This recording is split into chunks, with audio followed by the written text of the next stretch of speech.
Let's start by saying that contracts between physicians and their employers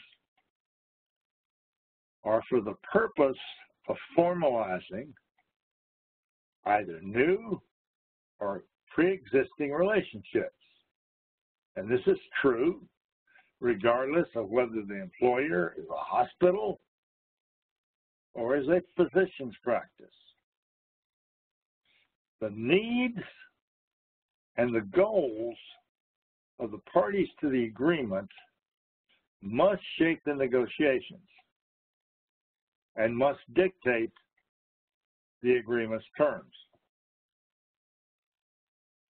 Conversely, the agreement should not dictate or lead to goals or results that neither party wants. And you would be surprised how many times this happens. Now, formal written contracts establish the legal relationship between the parties. They state the terms and the conditions of that relationship. And they also spell out the rights and the obligations of each party to the agreement. They are for the purpose of confirming the intentions and the relationships of the parties as they enter into this relationship. And they eliminate uncertainties regarding mutual rights, obligations, and relationships. If everything stayed the same as it was at the time the agreement was signed, there wouldn't be any need for formal documents. However, the agreement serves to protect against future disputes. Let me just say that again. The agreement serves to protect against future disputes. Therefore,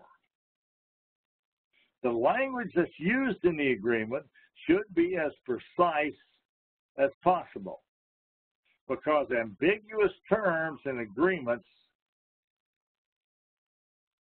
are of little use when the disputes occur. And they will occur over the meaning of a party's rights and obligations. Now, who are the parties to the agreement? Well, obviously, they're the physician, and obviously, they're the employer. But sometimes there are other parties to the agreement. If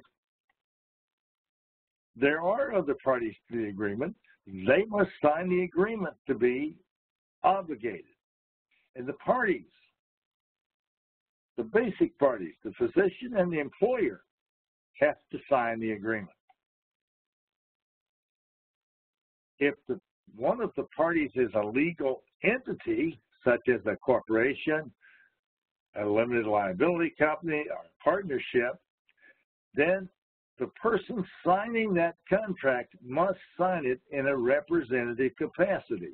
In other words, that individual is obligating the legal entity to the terms of the contract.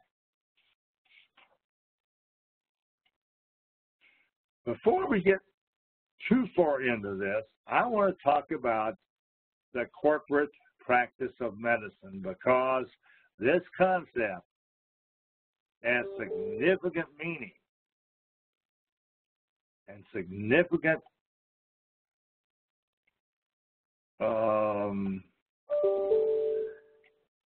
obligations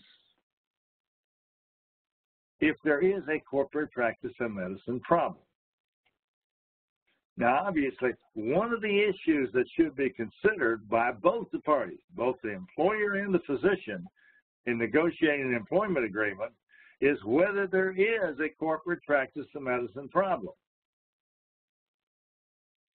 In many states, Ohio, where I practice, is one of them, If an agreement is with a hospital or another organization that is not a professional association, a partnership, or limited liability company, this could be a problem.